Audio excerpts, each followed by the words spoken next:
nggih. Pak Eko, Assalamualaikum warahmatullahi wabarakatuh. Selamat siang Pak Eko, bagaimana kabar hari ini Pak Eko?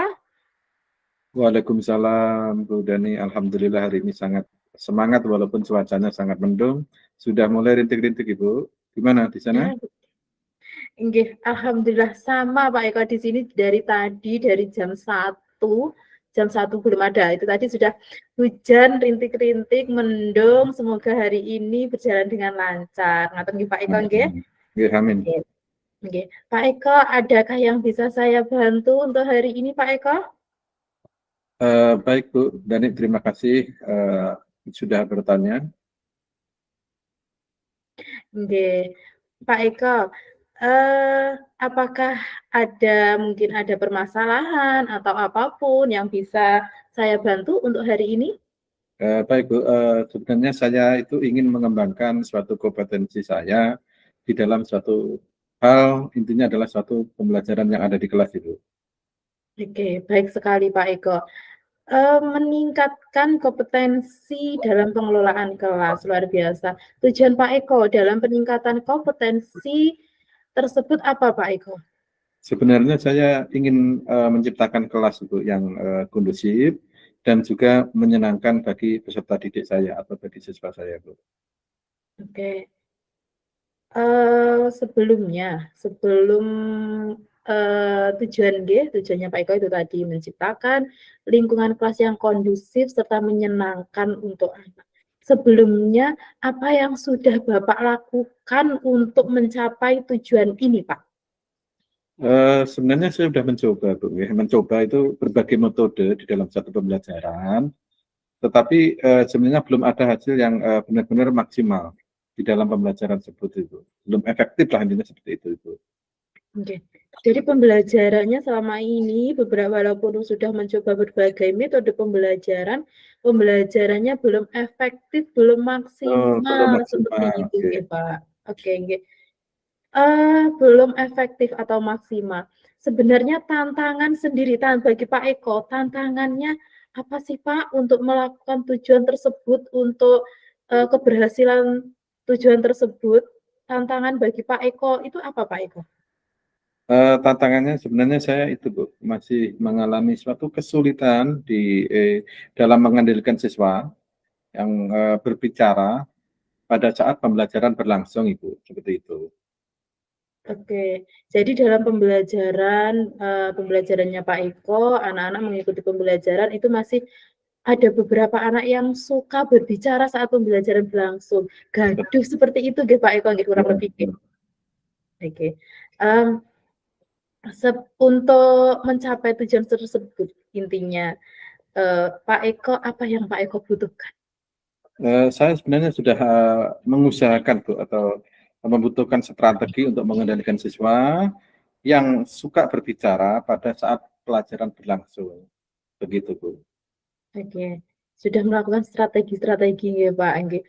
Seperti yang kita tahu banyak sekali strategi-strategi yang harus kita pahami ketika kita melakukan pembelajaran atau mengendalikan siswa yang mungkin yang suka berbicara saat pelajaran, tidak memperhatikan, ataupun gaduh sendiri itu banyak sekali strategi yang harus diperhatikan. Ngaten nggih Pak Eko nggih? Oke. Sebelumnya bisa kita bahas mungkin satu persatu beberapa strategi yang memang harus kita pahami penyebab anak ini kok suka bicara, ngomong sendiri ketika pelajaran berlangsung. Mungkin apakah karena mereka tidak memahami materi pembelajaran, ataukah karena mereka bosan, atau mungkin apakah karena mereka ingin menarik perhatian, seperti itu Pak. Mungkin apa Pak? Begini, Bu Dani, saya pikir ini karena mereka tidak memahami dengan materi pelajaran yang saya sampaikan. Sepertinya begitu, Ibu. Oh, jadi tidak paham dengan materi yang Bapak Eko sampaikan seperti itu ya Pak Angge. Jika demikian, itu perlu kita memberikan penjelasan yang lebih jelas dan lebih menarik kepada siswa kita, Pak. Kalau biasanya menggunakan metode pembelajaran yang biasa-biasa saja. Jadi kita harus mulai keluar dari zona nyaman, intinya menghadirkan metode pembelajaran yang lebih bervariasi lagi agar siswa tidak bosan. Entah mungkin itu bisa pembelajaran dilakukan di luar kelas, atau mungkin pembelajaran kalau Pak Eko kan di SMK nggih Pak Eko nggih. Itu Betul. mungkin dengan pembelajaran-pembelajaran yang di sekitar lingkungan yang sepertinya mereka mempunyai daya tarik tersendiri dan mungkin anak-anak bisa berkarya, berimajinasi sesuai dengan bakat minat ataupun kebutuhan peserta didik. Seperti itu Pak Eko. Jadi intinya kita lebih banyak menggunakan metode-metode pembelajaran yang lebih bervariasi lagi. Mungkin seperti itu Pak Eko. Baik Bu, jadi apa yang Ibu sampaikan, jadi memang pembelajaran itu seharusnya lebih menarik, tidak menonton itu aja. Guru harus ada variasi dalam pembelajaran, dan juga sebenarnya sudah saya terapkan juga Bu, pembelajaran dengan melibatkan kultur budaya yang ada di daerah saya Bu. Dan terus terang apa yang disampaikan Ibu, terus terang saya akan mencobanya biar hasilnya lebih maksimal begitu Bu. Nggih. Seperti yang disampaikan Pak Eko itu tadi nggih, melibatkan kultur budaya yang ada di Betul. sekitar seperti itu Pak Eko. Mungkin bisa sedikit dijelaskan Pak Eko seperti apa itu Pak Eko biar saya Ya, lebih paham dan lebih tahu Pak Eko. terima kasih Bu, karena sebenarnya kalau untuk tingkat SMK itu hanya pembelajaran di kelas itu rasanya dia itu bosan. Jadi anak-anak itu lebih cenderung suka ke prakteknya. Dan saya ambil contohnya kultur budaya yang ada di Magetan itu kan yang terkenal itu ada batik bambu Bu. Batik bambu itu atau batik pring istilahnya. Itu Oke. ada di daerah Sidomukti, itu sebenarnya dekat dengan sekolah saya. Jaraknya kalau ditempuh dengan sepeda adalah 5 menit ya. Jadi itu sudah saya terapkan. Jadi setelah itu nanti anak-anak sudah belajar dari kultur budaya daerah, nanti tujuannya untuk mengembangkan atau melestarikan kultur budaya. Setelah dia datang ke tempat itu nanti saya kasih tugas secara berkelompok, saya suruh presentasikan dan juga suruh mengerjakan di Google Drive begitu Ibu. Oke, nggih, luar biasa sekali Pak Eko nggih, pembelajaran.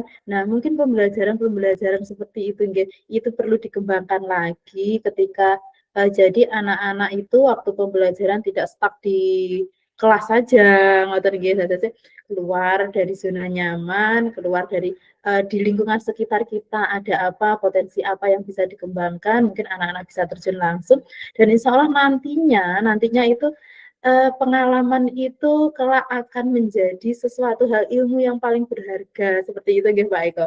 Dan selain itu, kita juga perlu memberikan penguatan positif kepada anak-anak yang tidak berbicara atau kurang mengeksplor pendapatnya, nggih. Kita mungkin bisa memberikan pujian ataupun penghargaan kepada anak-anak yang cenderung lebih diam ataupun lebih mendengarkan pembelajaran. Kan tadi yang Pak Eko sampaikan itu ada beberapa anak yang suka ngobrol sendiri, ngomong sendiri ketika pembelajaran. Ada juga anak yang diam saat pembelajaran. Nah, mungkin kita juga bisa memberikan pujian-pujian ataupun penghargaan, reward kepada anak yang memang benar-benar memperhatikan pelajaran, menghargai ketika guru yang ada di depan itu berbicara. Seperti itu Pak Eko nggih. Karena kan Betul. mungkin ada 2 tipe anak yang memang suka berbicara, berpendapat dan ada juga anak yang pendiam. Mungkin dengan pujian ataupun dengan gitu tadi, reward bisa kita berikan ke anak. Mungkin dengan itu nanti berjalannya waktu dengan inovasi metode pembelajaran yang lebih bervariasi dan memberikan beberapa reward atau pujian, itu mungkin insya Allah ke depannya akan lebih baik. Seperti itu Pak Eko. Ya betul Bu Dani. Jadi intinya kadang di sekolah itu ada siswa yang tidak memperhatikan pada saat kita pembelajaran. Memang saya juga sebagai guru kadang sering mendekati, ya saya dekatin apa masalah yang dihadapi, saya tanya baik-baik dan sering juga di sekolah kalau ada anak yang berprestasi itu sering memberikan sebuah penghargaan atau reward yang Ibu katakan itu. Memang tujuan kita juga itu tadi Bu, pembelajaran yang di kelas seperti yang dikatakan pertama tujuannya bisa kondusif dan juga nyaman begitu loh Bu. Oke, siap, bagus sekali Pak Eko, luar biasa. Jadi intinya, memang kita sebagai guru nggih, harus sebagai guru atau tenaga pendidik itu memang kita harus benar-benar pinter-pinternya kita mengemas pembelajaran itu seperti apa, sehingga anak dalam pembelajaran, dalam mengikuti pelajaran itu benar-benar nyaman dan apa yang kita sampaikan, apa yang kita inginkan, tujuan pembelajaran kita itu tercapai seperti itu Pak Eko, nggih. Oke, Betul. sampai sini Pak Eko, bagaimana? Apa Pak Eko sudah memiliki gambaran tentang strategi-strategi yang akan Pak Eko lakukan ke depannya, Pak Eko? Baik Ibu, jadi setelah apa penyampaian dari Ibu ya yang sudah disampaikan dari depan tadi, ini terus terang saya sudah punya gambaran Bu dan insya Allah akan saya lakukan, yaitu tadi tujuannya agar pembelajaran kita di kelas menjadi lebih kondusif dan lebih baik lagi, siswa lebih fokus dalam pembelajaran pada saat kita mengajar, begitu Ibu. Oke, siap. Baik Pak Eko, sepertinya sudah mempunyai strategi-strategi ataupun gambaran-gambaran yang insya Allah nanti akan langsung dieksekusi ya Pak nggih, agar nanti untuk kegiatan pembelajaran itu lebih kondusif dan, tujuan dari pembelajaran itu tercapai. Seperti itu Pak Eko mungkin nggih Pak Eko nggih? Oke, oke. Oke. Pak Eko, sampai di sini mungkin ada yang perlu disampaikan lagi atau bagaimana tentang tujuan dari Pak Eko tadi. Terus tentang ataupun tentang strategi-strategi selanjutnya. Mungkin ada yang mau disampaikan Pak Eko? Sebelumnya terima kasih Bu, Ibu sudah begitu banyak memberikan motivasi juga sharing dengan pembelajaran yang ada di kelas. Intinya apa yang disampaikan tadi semoga kita bisa terapkan atau untuk melakukannya dengan lebih baik lagi untuk menjadikan suatu kelas yang berdampak positif dalam pembelajaran. Begitu Ibu. Oke, dan satu lagi yang perlu digarisbawahi adalah kita sebagai guru, kalau bisa ada guru yang dirindukan anak-anak didik kita, peserta didik kita, seperti itu ya Pak Eko. Jadi memang kita harus kita harus mencari terobosan-terobosan atau keluar dari zona nyaman. Yang terpenting adalah tujuan dari pembelajaran itu bisa tercapai, menciptakan suasana pembelajaran yang benar-benar kondusif, yang nyaman, dan apa yang mereka inginkan, apa yang mereka butuhkan itu bisa tercapai. Seperti itu nih Pak Eko. Di mana karena memang untuk pendidikan anak itu memang kita harus berpusat kepada anak. Kalau dulu guru adalah sebagai pusatnya, kalau sekarang itu kita memang harus berpusat kepada anak, lebih memfasilitasi anak-anak dalam proses pembelajaran. Baik Pak Eko, mungkin ada yang mau ditambahkan lagi Pak Eko? Apa? Baik Bu, ada tambahan sedikit. Jadi begini Bu ya, kita sebagai guru sebenarnya pada saat masuk kelas itu bukannya guru takut pada bukannya murid takut pada kita, tapi siswa atau murid kita bangga dan kedatangan guru. Jadi guru itu bisa memberikan suatu contoh atau panutan. Jadi waktu pembelajaran di kelas, murid itu merasa senang, oh kedatangan Pak ini, kedatangan Bu itu. Jadi ada rasa bangga, rasa senang dengan kedatangan guru tersebut. Begitu Bu, terima kasih. Nggih, terus Pak Eko, nggih. Ketika kita datang, kita masuk itu seperti langsung Ya, sambutan seperti itu dari Bu. anak-anak gitu kan. Kalau saya di PAUD itu sepertinya, Bunda, seperti itu Masya Allah luar biasa. Jadi Itu kita memberikan energi positif Bu. Nah, benar sekali Pak, benar. Energi positif, kita kehadiran kita itu memang dirindukan anak-anak. Ketika sehari saja kita tidak masuk, itu mungkin mereka, Masya Allah, merindukan kita seperti itu, nggih Pak Eko. Oke, siap. Terima kasih Pak Eko. Semoga kedepannya jauh lebih baik dan Pak Eko siap mengimplementasikan gambaran-gambaran dari strategi-strateginya tadi, inovasi pembelajaran yang lebih menarik, inovatif untuk peserta didiknya. Semoga terimplementasikan dengan baik dan suatu saat saya tunggu hasilnya. Jangan lupa kabari saya. Seperti itu Pak Eko. Sampai berkelanjutan kita tetap menjaga untuk kelas kita lebih baik lagi dan pembelajaran lebih menyenangkan begitu. Oke, siap Pak Eko. Terima kasih banyak Pak Eko. Sama-sama. Oke. Mungkin cukup sekian dan sampai jumpa. Assalamualaikum warahmatullahi wabarakatuh. Waalaikumsalam warahmatullahi wabarakatuh Ibu.